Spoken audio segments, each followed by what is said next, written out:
Imagine you are standing before an hourglass. The sand is falling, silent, relentless, and indifferent to your existence. Do you see those tiny grains?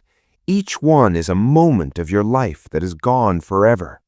Most people live as if they have an infinite supply of sand, but the truth is, the glass was flipped the moment you were born, and the bottom is filling up faster than you dare to admit. In this chaotic world, we are all running, but we aren't arriving anywhere. Why? Because we are busy acting out the play of being alive while losing the very essence of life itself.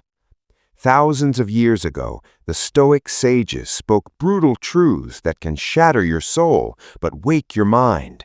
Are you ready to tear through the veil of comfort? If you do not build yourself today, tomorrow will only be a shadow of regret.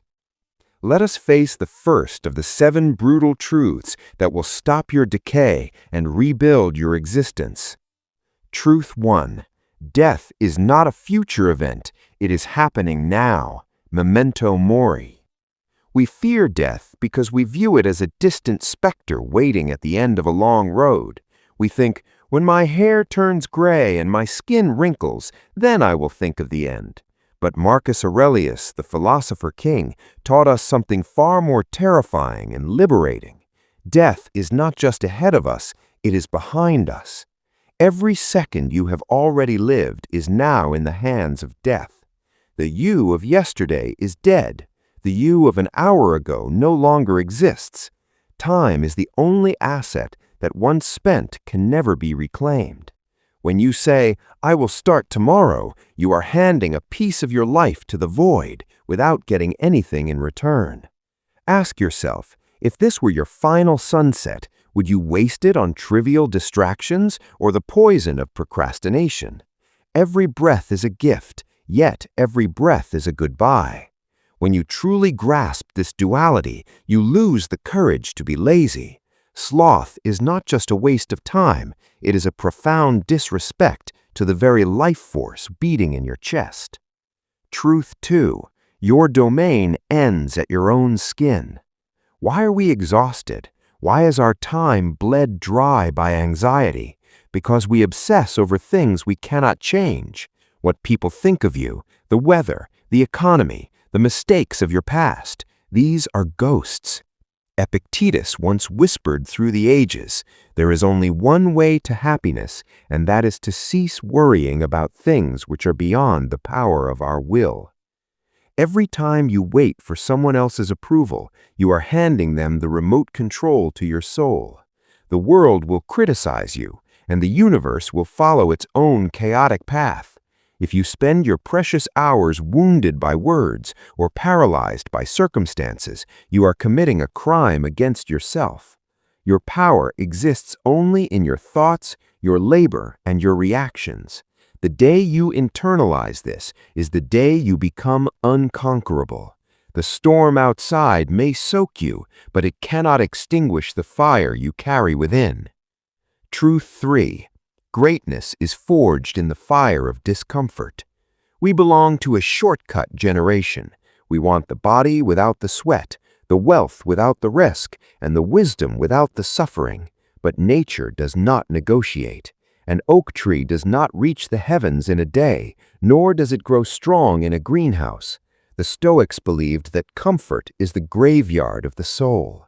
If you believe that you can drift through life in a state of ease and somehow wake up one day as a person of substance, you are living a lie.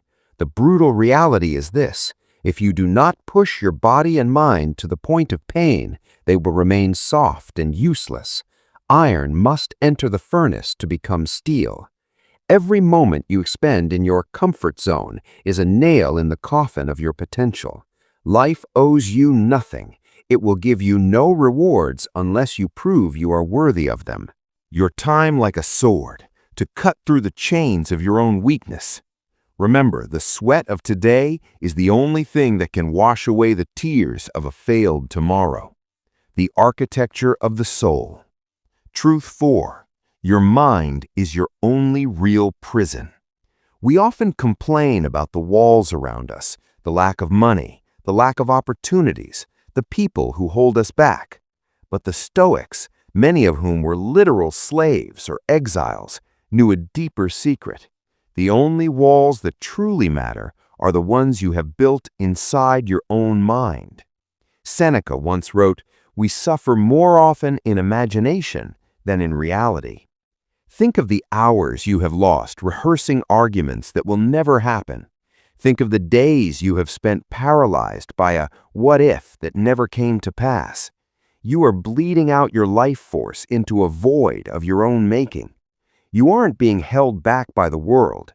You are being held back by your perception of the world. To stop wasting time, you must first stop being a victim of your own thoughts. If you tell yourself you are tired, you will be tired. If you tell yourself the task is too big, it will become a mountain. The Stoic path demands that you become the guard at the gates of your own mind. Every thought must be interrogated. Every fear must be dismantled. You have the power to withdraw your consent from suffering. When you realize that your internal state is independent of your external circumstances, you gain a level of freedom that no king or billionaire can purchase. Time becomes yours again because you are no longer spending it in a self-imposed prison of worry. Truth 5. The perfect time is a myth designed to kill you. We are all waiting for something. We wait for the right mood, the right season, the right amount of money in the bank. We treat our lives like a rehearsal for a play that never actually opens. This is the greatest lie of the human ego, the belief that the future will somehow be more convenient than the present. The brutal truth is that conditions will never be perfect. There will always be a distraction, a headache, or a crisis. Marcus Aurelius did not write his meditations in a quiet library. He wrote them in the mud of military camps, amidst a plague, while betrayal lurked in his own court. He didn't wait for peace to find wisdom. He found wisdom because he lacked peace. If you wait for the stars to align, you will die waiting. The only time that exists is this fleeting, razor-thin moment between the past and the future. To build your life now means to start in the middle of the mess. Start while you are tired. Start while you are afraid. Start while you are broke. The momentum you seek is not found in planning. It is found in the friction of doing. Every second you spend preparing for a perfect start is a second you have murdered. Kill the perfectionist inside you before he kills your future. Truth 6. You are not entitled to the results, only the work. This is perhaps the most bitter pill to swallow. We live in a society obsessed with the prize. We want the trophy, the view count, the paycheck, the applause. But the Stoic understands that the outcome is never fully in our hands. You can do everything right and still fail. You can be the best candidate and not get the job. You can be the best partner and still be left behind. When you tie your happiness and your time to the result, you become a gambler, and like every gambler, you eventually lose. This is why you procrastinate. You are so afraid of a negative result that you refuse to do the work. The Stoic truth is this: your duty is to the effort, not the reward. In Latin, this is the concept of the archer. The archer chooses the best bow, feathers the arrow perfectly, and breathes with precision. But once the arrow leaves the string, the wind might catch it, a bird might fly in its path. The target might move. The archer does not judge his worth by whether he hit the bullseye, but by how well he shot the arrow. Stop checking the scoreboard every 5 minutes. Stop wondering when the payoff is coming. If you focus entirely on the quality of your work in this very moment, time stops being a burden. It becomes a tool. When the work itself is the reward, you become unstoppable. You no longer waste time worrying about success because you are too busy being successful in the only way that matters, by mastering your own actions. Truth 7. Most of what you do is utterly pointless. Look at your last 24 hours. Be honest. How much of it was spent on things that will matter in 5 years? How much was spent on scrolling through the lives of strangers, arguing over trivialities, or chasing temporary hits of dopamine? Most people are busy, but they are not productive. They are like hamsters on a wheel, moving fast, but going nowhere. Seneca warned us that life is long if you know how to use it, but we make it short by wasting it on busyness. To build your life, you must be a ruthless editor. You must learn the power of the word no. No to the social gathering you don't want to attend. No to the gossip that adds nothing to your soul. No to the projects that don't align with your purpose. You are not a vessel for the world's noise. You are a temple for your own intent. Every time you say yes to something unimportant, you are saying no to your own greatness. You have a finite number of heartbeats left. To spend them on anything that doesn't nourish your mind or build your legacy is a form of slow-motion suicide. Strip away the excess, burn the dead wood. What remains will be the raw material of a life worth living. The alchemy of discipline. The false comfort of the crowd. We often look around to see how others are living to justify our own stagnation.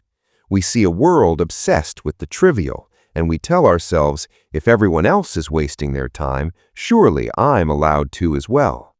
But the Stoic knows that the majority is almost always wrong. Marcus Aurelius warned himself to avoid the madness of the crowds. When you follow the path of least resistance, you are not living your life. You are being lived by the world. You are a leaf caught in a gale, thinking you are flying when you are actually falling. To build your life, you must become the rock that the waves break against. This requires a terrifying level of isolation, not a physical isolation, but a mental one. You must be able to stand in a room full of people chasing shadows and remain focused on your own light. Why do you care so much about the trends of the hour? Why do you let the digital noise of millions dictate your mood? These people do not know you. They will not be there when you draw your final breath. Their opinions are as fleeting as the morning mist. If you spend your time trying to fit into a broken society, you will become broken yourself. True power is the ability to walk your own path, even when the world calls you a fool. Every minute you spend seeking the approval of the crowd is a minute you have stolen from your own destiny. The sanctity of the morning and the ghost of regret. How you begin your day is a prophecy of how you will end your life. Most people wake up and immediately surrender their minds to the world. They check their phones, they ingest the anxieties of the news, they react to emails. They start the day as slaves. The Stoic views the dawn as a sacred battleground. When you feel the urge to stay under the warm blankets, remember that you were born to be a human being, not a piece of furniture. You were born to act, to create, to think. The warmth of the bed is a siren song leading you to the rocks of mediocrity. Imagine your older self, the version of you 20 years from now, standing at the foot of your bed. That version of you is either proud of the foundation you are laying or haunted by the opportunities you are burying. Regret is the most painful form of time travel. It is the only ghost that can truly hurt you. By waking up with intent, by choosing the difficult over the easy, you are performing an act of mercy for your future self. You are ensuring that when that older version of you looks back, they see a warrior, not a coward. The paradox of choice and the death of focus. We live in an age of infinite options, and we believe this is a blessing. It is, in fact, a curse. The more choices you have, the less action you take. This is the paralysis of analysis. We spend weeks researching the best way to start, the best tools to use, the best strategy to follow, until the window of opportunity slams shut. The Stoic understands that a simple plan executed with violence is better than a perfect plan that never leaves the page. Zeno, the founder of Stoicism, lost everything in a shipwreck before he started his school. He didn't have options, he had necessity. Your time is being eaten by the illusion that you can do everything. You cannot. To choose one thing is to kill 1,000 other possibilities, and you must be a cold-blooded killer. Focus is not just about what you do, it is about what you refuse to do. If you want to build a life that stands the test of time, you must narrow your gaze until it becomes a laser. Burn through the distractions. Stop looking around and start looking through. The man who digs 10 holes that are 1 foot deep will never find water. The man who digs 1 hole that is 10 feet deep will drink for a lifetime. The fragility of the later. Later is the graveyard where most dreams are buried. It is a mystical land that doesn't exist on any map. When you say, "I'll do it later," you're making a bet with a god you don't control. You are assuming you will have the health, the clarity, and the life to fulfill that promise. What if there is no later? This isn't just a dark thought, it is a statistical reality. People die in the middle of sentences. They die with half-finished books on their nightstands and unsaid words in their hearts. Stoicism is the art of the now, not in a hedonistic, reckless way, but in a way that treats the present as the only theater of operation. If something is worth doing, it is worth doing in the mess of the present. The right conditions are a mirage that retreats the closer you get to it. You must build your life in the rain, in the cold, and in the dark. If you wait for the sun, you will find that the sun only shines on those who are already working in the shadows. The muscle of the will. The will is not something you are born with, it is something you forge. Every time you do something you don't want to do, your will grows stronger. Every time you give in to a craving or an impulse, it withers. Most people have a will like a wet noodle. They are at the mercy of their sugar levels, their hormones, and the opinions of their neighbors. They are not in the driver's seat, they are passengers in their own bodies. To build your life, you must reclaim the throne. You must become the commander of your impulses. When your body says stop, you say one more. When your mind says rest, you say not yet. This is not cruelty. It is the ultimate form of self-love. You are training yourself to be a person who can be trusted. If you cannot trust yourself to do what you said you would do, then who are you? You are just a collection of appetites. By mastering your desires, time and your effort, you are carving a statue out of the raw marble of your existence.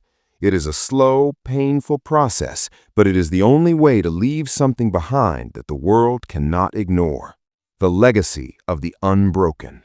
The internal citadel and the storm of life. Marcus Aurelius often spoke of the internal citadel, a fortress within the mind where no external force can penetrate unless you open the gates. As you stand at the threshold of building your life, understand that the world will not stop being difficult just because you decided to be disciplined. In fact, the world often gets louder when it senses a soul trying to escape its mediocrity. People will mock your new habits. Circumstances will conspire to break your streak. Your own DNA will scream for the safety of the old, lazy version of you. This is the siege. If you abandoned your goals because life got in the way, you never had a citadel. You had a sandcastle. To stop wasting time is to realize that the way is the obstacle. The friction is the point. If the path were smooth, it wouldn't lead anywhere worth going. You must learn to find a strange, quiet joy in the struggle. When everything goes wrong, the Stoic smiles and says, "Good, this is my chance to practice what I preach." Your time is not wasted if it is spent defending your character against the chaos of the world. Every hour you spend staying true to your principles while the storm rages is an hour where you have truly lived. The debt of the ancestors and the duty to the future. You are not an island. You are the tip of a spear that has been traveling through time for thousands of years. Think of the thousands of ancestors who survived wars, plagues, and famine so that you could sit in a climate-controlled room and stare at a screen. They didn't struggle so that you could spend 5 hours a day watching videos of people you don't know. To waste your time is to spit on the sacrifices of those who came before you. It is a profound act of ingratitude. You owe it to the blood in your veins to be more than a consumer. You were meant to be a creator, a protector, a light in the dark. And then look forward. There are versions of people not yet born, perhaps your children or those influenced by your work, who are counting on you to be strong now. If you stay weak, they will have no map to follow. If you waste your time, you are stealing their inheritance of a better world. Stoicism is not just about your own peace of mind. It is about becoming a pillar that others can lean on. A pillar does not complain about the weight it carries. It simply stands. The finality of the choice. Every moment of your life is a vote. You are voting for the person you want to become. If you spend this hour in discipline, you are voting for a king. If you spend it in distraction, you are voting for a slave. There is no neutral ground. There is no standing still. You are either ascending or you are decaying. The most brutal truth of all is that no one is coming to save you. No mentor will magically appear to do the work for you. No government, no luck, and no miracle will fix a life that you refuse to lead. You are the architect, the builder, and the inhabitant of your own existence. If the roof leaks, it is your fault. If the foundation is cracked, it is your fault. But in that absolute responsibility lies absolute power. If you are the cause of your failure, you can be the cause of your triumph. You can decide right this second that the old version of you has reached its expiration date. You can bury that person. You can mourn the time they wasted, but you must not live in their grave. The silence of the end. One day, the ticking will stop.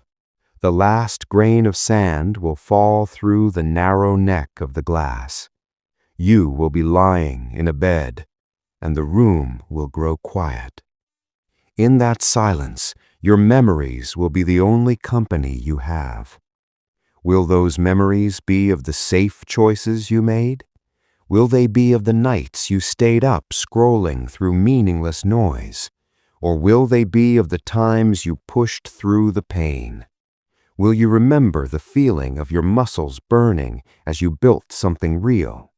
Will you remember the clarity of a mind that refused to be conquered by impulse?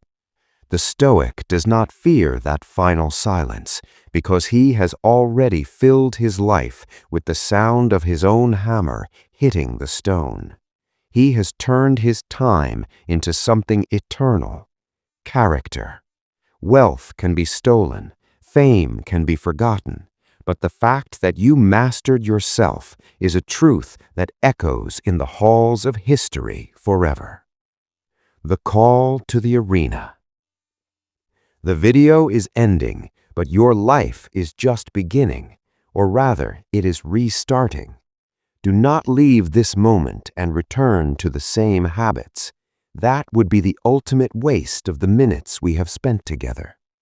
Go out into the world, be uncomfortable, seek the cold, seek the heavy lifting, speak the truth even when your voice shakes, and above all, guard your time as if it were your very soul, because it is.